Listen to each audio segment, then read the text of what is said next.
The ACC has a new revenue model that pays Clemson and Florida State more because their brands are bigger. Should the Big 12 adopt that and pay Utah more because their brand's the biggest? This is a Locked On Big 12 Locked On Utes crossover.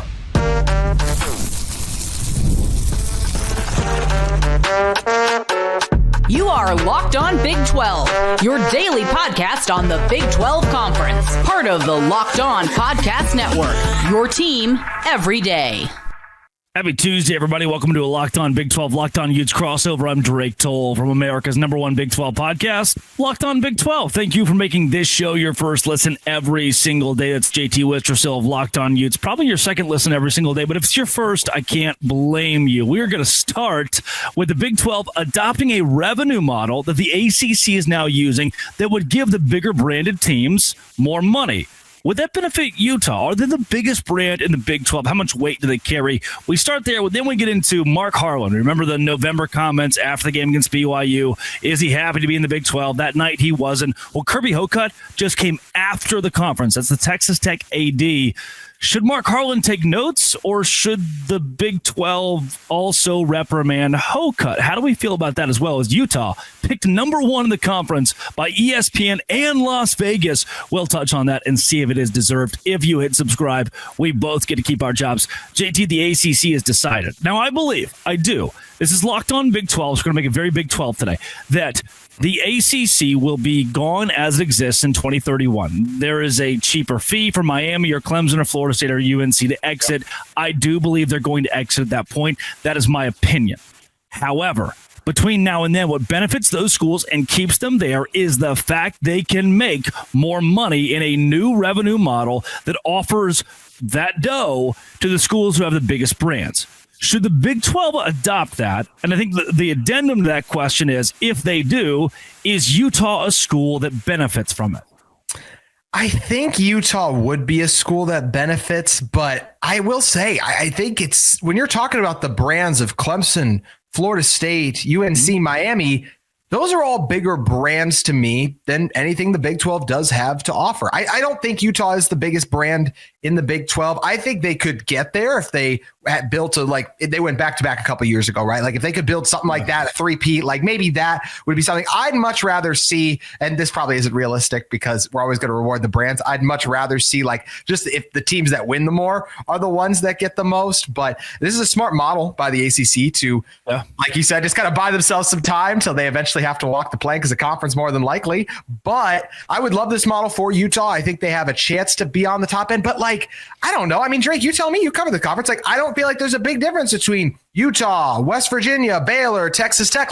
There's nowhere near the difference between those schools that there is UNC, the ACC ones. And then you mentioned Wake Forest and Boston College. That's just a big difference to me. So I don't want to cop out here, but I do want to almost answer your question with a question, or at least to add a bit of clarity to those who are like, well, the Big 12 is very even. That is true. But in a revenue sharing model like this, it would go year by year based on who made the conference the most money. That amount of money might be poured back into their pocket. So even if Utah doesn't go back to back, if Utah is very, very good in 2025, terrible in 2026, they're going to be gifted an unequal revenue share for their success in that one season. So it's almost a question of, should we say, hey, Arizona, you were the worst team in 2025. You're going to make $10 million less than Utah. You were the best team in 2025.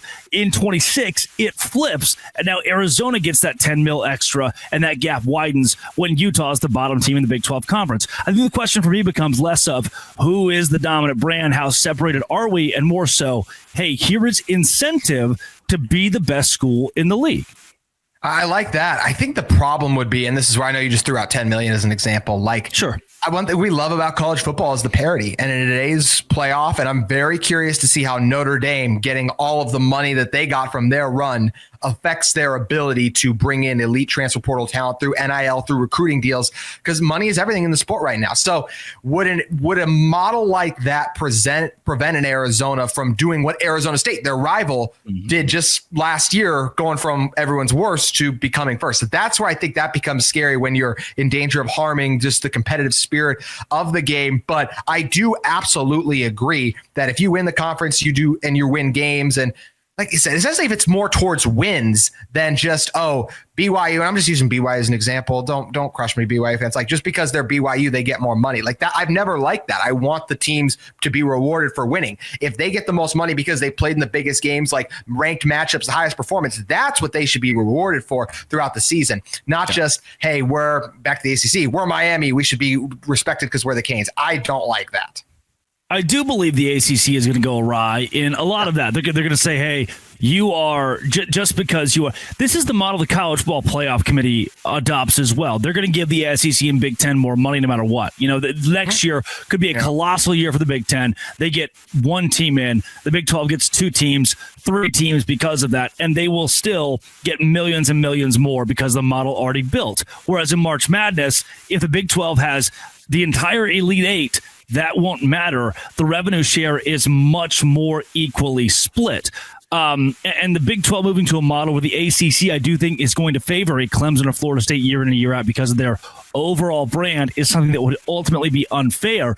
Is there the idea, though, that now we've incentivized this to where if you're a Utah, we'll say just as an example, and you go 2 years missing a bowl game, now you mentioned the gap is widening between you and the schools who are getting the unequal revenue share, making more money.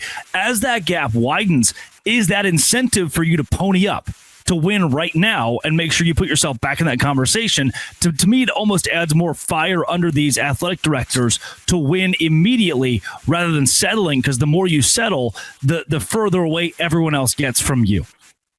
Do you feel like there are brands and schools in the Big 12 currently settling and not trying to go all in for on a year-to-year basis? Yeah, there are. And it's not exactly their fault necessarily, but a Cincinnati or even an Iowa State, I'm not going to pick on the new guys, Cincinnati or Iowa State have both expressed athletic revenue concerns. Yeah. We've seen Iowa State pause projects on their athletic departments, their arena or stadium improvements. We've seen Cincinnati or a Houston struggle because football has not been there since they joined the Big 12, and they're even asking the questions of, how do we support this revenue sharing? Can we commit fully to revenue sharing? Whereas a private school like Baylor can say, hey, we're committed to revenue sharing, and by the way, one of our donors is now married to Bill Gates. We're going to be okay long term. So I do see some Big 12 schools. Oklahoma State in the last year has come out and said, we're going to put more into NIL. We need to focus more on our athletes. We're going to cut our coach's budget. We're going to cut his contract to give more to the athletes. So at that point, I think there are Big 12 schools that would have, like I said, a fire lit underneath you to win right now because the rest of the league is very quickly leaving you. That's very big picture amongst the Big 12. I think you could have, there are two clear schools of thought that I don't disagree with. If you're on the side of unequal revenue share, equal revenue share, I can probably find a way to come to agreement or to come to terms with you no matter what. What we probably will struggle more to agree on is Mark Harlan, the athletic director at Utah, and Kirby Hoka, the AD at Texas Tech. How they handled similar-ish controversies on how the Big 12 responded to those. Should Mark Harlan get a couple dollars back from his fine? That's where we'll go next on a Locked On Big 12 Locked On Utes crossover, part of the Locked On Podcast Network, your team every day. Today's show is brought to you by Game Time. Game Time's where I'm going. The Super Bowl is coming up, and it's like I've never been able to really afford the Super Bowl, and it's kind of expensive, but with Game Time, you will get the best price, the lowest price guaranteed. If you're looking for tickets to the Super Bowl, Game Time Picks is the app that does the hard work for you. It curates the best deals, so you don't have to waste time searching through endless ticket listings. The curated deals make it super simple. I grabbed the super deal for a prime seat. Couldn't believe the value. It was just easy and honestly a steal. The seat view feature is a game changer. Before I hit buy, I can see exactly where my seat is. And best part, you're covered with Game Time's lowest price guarantee. They'll refund you 110% of the difference if you find a cheaper ticket. Ready to make the next event even better? Download the Game Time app, create an account, use code LOCKEDONCollege. $20 off your first purchase. Terms apply. Again, that's code LOCKEDONCollege for $20 off. Download Game Time today. Last minute tickets, lowest prices, and that is guaranteed. JT Wistrell of Locked On Utes. Mark Harlan in November after the BYU game came to the podium, said we were excited to be in the Big 12 tonight. That we're not. He was very upset that the game was stolen from us. We have beaten that dead horse as much as you can. Had that conversation multiple times.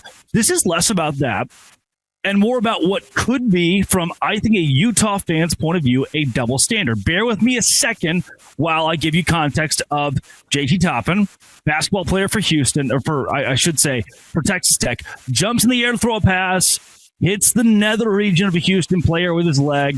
Referees called a flagrant 2. In a very confusing deal, they throw him out of the game. From there, Grant McCasland, the head coach of Texas Tech, flips out. He gets ejected. Toppin's ejected. The athletic director posts, Kirby Hocutt posts, I'm appalled, disappointed, egregious decision. He ripped into the officials. He says he called Brett Yormark immediately. Brett Yormark said the situation would be addressed. There would be accountability. He says they're proud of the leadership of Coach McCasland. That's a lot different than how the Big 12 responded to Mark Harlan. They came and said, Mark Harlan, you owe the largest fine we've ever given to an AD in this conference's history. Whereas, according to Hocutt, Yormark says there will be accountability, but not for you for complaining, for the officiating crew. Is this a slap in the face to Utah? No, it's a completely different situation. I mean, you look at what Mark Harlan deserved. Whoa, watch out. Here we go now. I got a lot of respect for Mark Harlan. He absolutely deserved his fine. And also actions speak louder than words, right? The Texas Tech athletic director waited till after the game to then make a statement and put it out. And he said he was appalled and upset over a decision. Mark Harlan was so appalled and upset over a decision, he made himself part of the story. He walked onto the field, the final TV shot, you see him yelling at the refs, and his post-game comments, they're so different that, like, I'm appalled by this decision, Texas Tech's AD. How about Mark Harlan? This game was absolutely stolen from us. We were excited about being in the Big 12, but tonight I am not. That right there, especially the loud one. When you say you are not excited to be in your new conference, you can't do that. Like you know what's happening at that point when you make a statement like that to me. So to me, this is a way different situation. I'd love to say like this is unjust, but no, Mark, we've seen athletic directors do what happened with Texas Tech. We have not seen. I mean, Drake, can you remember an athletic director saying, and this just comes to the new conference realignment, right? Like, we're not happy to be in this conference today. He did, I do believe, just watching it back, he specifically meant today, like in this exact moment, this minute, right. All of that. But the end of the day, you cannot say that about a conference you just joined or just a conference in general. So Mark deserved his fine. I do believe that. Very interesting. Do you feel as though Kirby Hocutt he holds no punches back? I mean, he posts publicly appalled, disappointed, egregious. He says the officials were bad, were terrible. The head coach, Grant McCasland, gets kicked out. He fit of rage publicly. Like, I don't want to say embarrassed himself necessarily, because if you watch it back, and to be honest with you, JT, if you watch back some of those calls against BYU, Utah fans would make the case that those were egregious, right? And if Mark Harlan had come out and said in a statement, this was egregious, we're appalled, I still see a lot of similarities between some of the verbiage used. One was a Twitter graphic, one was post game on the podium. I think if Hocutt had been in the arena and taken the microphone and said this same thing, we're probably talking about a different story. It's almost a situational deal where, let's say Mark Harlan was on vacation with his family that week or at a wedding for his niece, and he had put a Twitter graphic out. Maybe he's not fined. To me, there is a bit of a double standard there, where one guy is going to be fined because of what he said, and via the platform he said it on at a podium, as opposed to a Twitter graphic, whereas the words are still fairly similar. At the end of Drake, who dishes out the fines at the end of the day? Not just the Big 12, but who does this start with? All of it. Brett Yormark?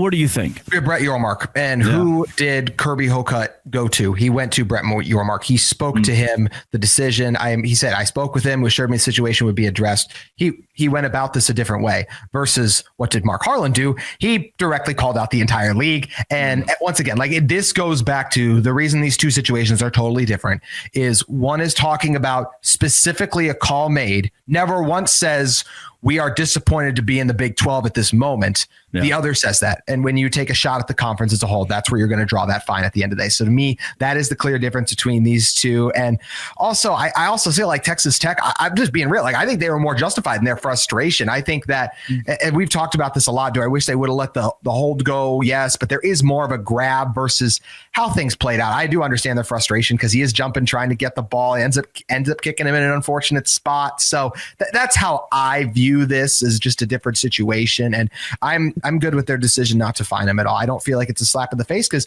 look, it's just, you can't go out there, criticize your boss and Brett Yormark. Well, he's not Mark Harlan's boss, but you know what I mean? Like, but just someone you're in a partnership with and expect no repercussions to the level, like literally calling them out saying we're not happy here versus saying, hey, your officials did a bad job. To me, that's different the way they went about it. Hocutt went about the right way. Mark Harlan didn't, simply put.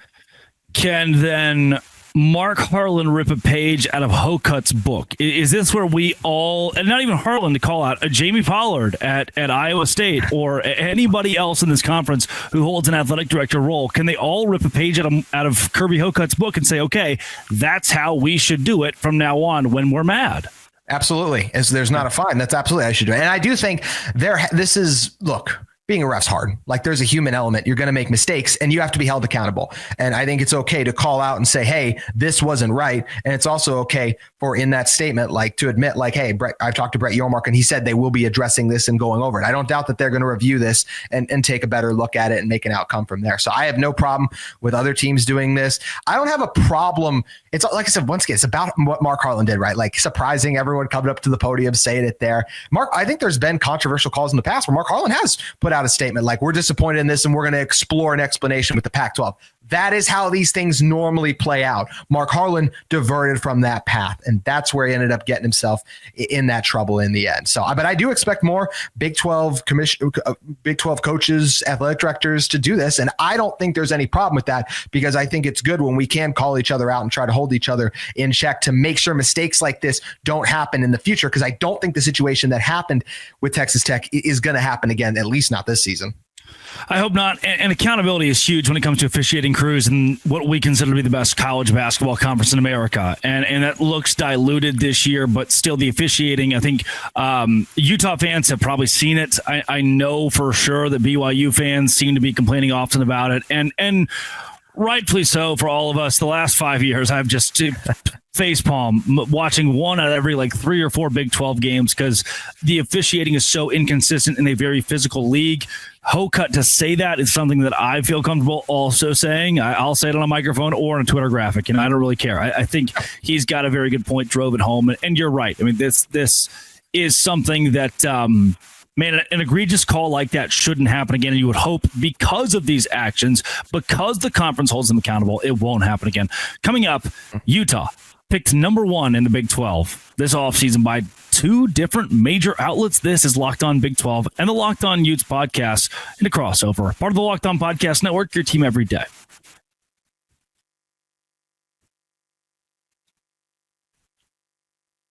That's JT Westerso of Locked On Utes. Las Vegas. Las Vegas, JT. They like to make money. They want to make lines that make them money. They don't want to push this. I say, and this is not even political, election lines. Okay, you see somebody as a big favorite in an election when it comes to Las Vegas, where the money is. That's what you can track to see how legitimate a lot of things are at that level, because there are real dollars involved and no one wants to lose. So insider trading is done in a lot of these Las Vegas lines. So to see Utah, some sportsbooks picking Utah as their Big 12 champion, or ESPN picking them in the college football playoff, winners of the Big 12. How did we get here? They were 5-7 last season, and we still don't know exactly what they're going to look like next year, whereas in Iowa State, it's a pretty clear look to them. How did we get here?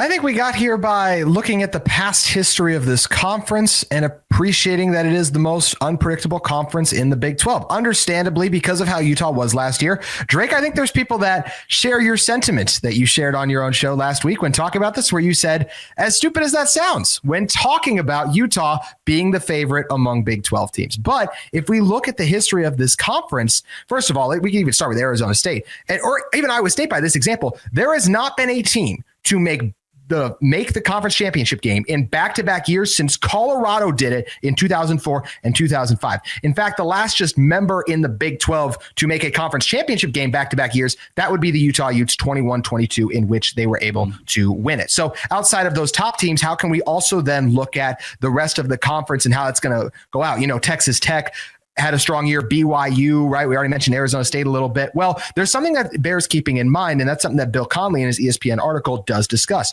That's the regression we often see in one-score games on a year-to-year basis. And this is something that tracks year after year. If you go back to 2021, Oklahoma State and Baylor went a combined 10-3 in one-score games. What happened the next year? Then they were a combined 13-13. 22, TCU's magical run. They were 6-1 in one-score games, and then they didn't make a bowl game. And then how about in 2023, you see teams that were 5-1 and then they didn't win like Oklahoma State. Then they didn't win a conference game this year. So what teams could that be? Texas Tech 6-1, Iowa State 5-1, ASU 6-2, BYU 4-2 in those one-score games. A lot of times those margins you see them flip. Two teams that were very bad in them: Utah, Kansas, 1-5. And a team like Utah, they lost 5 games by a combined 23 points. And every single one of those losses was a game in the fourth quarter. I'll talk about why I think Utah specifically could be the bounce back candidate. But if you look at the history of this conference, expecting the top to resembling what it was a season ago, usually a mistake based on what actually plays out. As you know, I picked Utah and Kansas in my Big 12 title last year, and both of those schools had plenty of one-score games they were on the opposite side of. Are you saying, at least based on trends, it's what it sounds like, that Utah and Kansas are the two teams that everyone should be high on in 2025? I think they're the two teams everyone should be high on to bounce back in a major way in this conference. Look, this is Locked On Utes, so I'm going to talk about the Utah perspective. What was the biggest reason Utah was bad last year? They had bad quarterback play. They got Devin Dampier, who led college football in yards per rush. All players, like even running backs included. No one ran for more yards last year than Devin Dampier. So you're like, okay, that's one thing, but can he throw? Well, he had overall, 3,934 total yards, 31 touchdowns too. So he was an incredibly dynamic player. 58, this is a great stat that I found on X. 58 players threw for at least 2,500 passing yards in college football. 36 FBS player ran for 1,000 yards. Only one did both. That's Devin Dampier. He did it in Jason Beck's offense. Jason Beck led the 4th best offense in college football a year ago with Dampier at the helm. That is now Utah's offensive coordinator. The two of them combining. Wayshawn Parker, the transfer running back from Washington State, was pretty much everyone's a top 5 running back transfers. That's a big add. Utah number 1 for some, no doubt. Yeah, Utah returns all 5 starters up front. One of the best tackle duos in college football. And just because you return all 5 up front, I will say that doesn't mean you're always going to be good, because we saw what happened to Oklahoma State. But I do feel really good about 3 to maybe even 4 of those pieces coming back for Utah. It's not the greatest group of wide receivers. I can admit that right away. But the strength of this team is going to be the running game, and there are at least capable guys who can make some plays on the outside. Then the defense. Look, last year, 2nd in the conference, only allowing 20 points per game. They returned 3 of their best 4 linebackers from a year ago, 2 of their 4 best interior defensive tackles, only 1 of their top 3 defensive ends. That's when we need people to step up. 3 of their 4 best safeties, then 2 of their best 4 corners. So then you go, okay, do you trust Utah's developmental history? Well, Drake, Utah has more players drafted in the NFL over the last decade than any other Big 12 program. And 13 of the last 14 Super Bowls, Utah has been represented in. Kyle Whittingham's a heck of a head coach. Morgan Scalley is one of the best defensive coordinators. Jason Beck's coming off a heck of a year. I trust this Utah program to bounce back in 25. I don't think Dalton Kincaid has made any of those Super Bowls, right? No, he hasn't. It's tough. Other Utah players not named Dalton Kincaid have been in that bunch over the last, 14 years? 14 years? 13 in the last 14. Yeah, like this 14. Year, Britton Covey, they're the fun punt returner. Utah Utes. This is to me, the parity of the league stands out first, where you could say next year, hey, Arizona will take a step up. Why? That's the Big 12. But why? No, it's just kind of the Big 12. Okay, but what are the reasons? Because 3-9 Arizona State. You're like, well, they have a couple guys returning. Cam Scatterbu is good, and Sam Levitt's unproven, but he could. There were so many what ifs. So it was really hard preseason to jump on the bandwagon of Arizona State, and there would not be a way a year ago for you to justify to me Arizona State going to the college football playoff. It would be idiotic.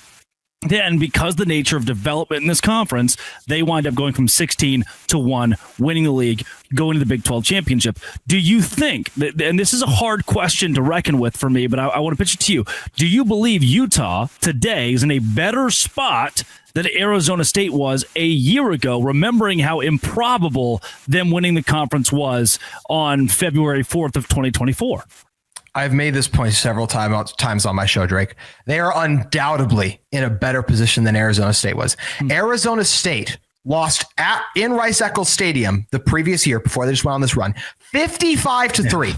Like embarrassed, outclassed everything. And a year later, they win the whole conference. Like that is an insane turnaround. And beat Utah on the way, by the way. Yeah. Exactly. They did. And I just laid out all the reasons why I think this Utah team can bounce back, but I just think they are clearly better on paper. They have more going for them. We thought higher of, I know he's coming off a down year. We still think higher of Kyle Whittingham right now than we did Kenny Dillingham a year ago. We all liked Kenny Dillingham, but the resume wasn't there. We all liked Cam Scattaboo. I didn't see him being what I would call maybe the second best back in all of college football, only behind Genty. So there were just so many pieces in an improbable way. That's why I look at a Utah and a Kansas as the two I mentioned, like, hey, there's just a lot to like about those teams on paper. And also, I mean, one thing that goes along with Utah too is, look, I know last year the home field, they didn't perform great at home field. If you look at their body of work, they have won. The last time they lost at home to an unranked team was 2017. And even they had a stretch where they were undefeated at home for years until finally Oregon toppled them before the previous season. So it's a really good home field advantage that Utah has too. I feel better about several teams right now currently than I did to win the Big 12 this year than I did about Arizona State last year. JT, where can folks find more of your work? You guys can head over to Locked On Utes on X, keeping all the things latest Utah content going, and make sure you guys like and subscribe. Also, my personal handle at JT Wistersill. Drake, always fun joining you and looking forward to the Big 12 show later this week too. Absolutely. Thursday night that will release. We'll talk Big 12 schedule release that is coming out soon, maybe out by the time you're watching this. This has been, it always will be, a crossover between Locked On Utes and Locked On. Thanks for making it your first listen every single day. Dose Grande.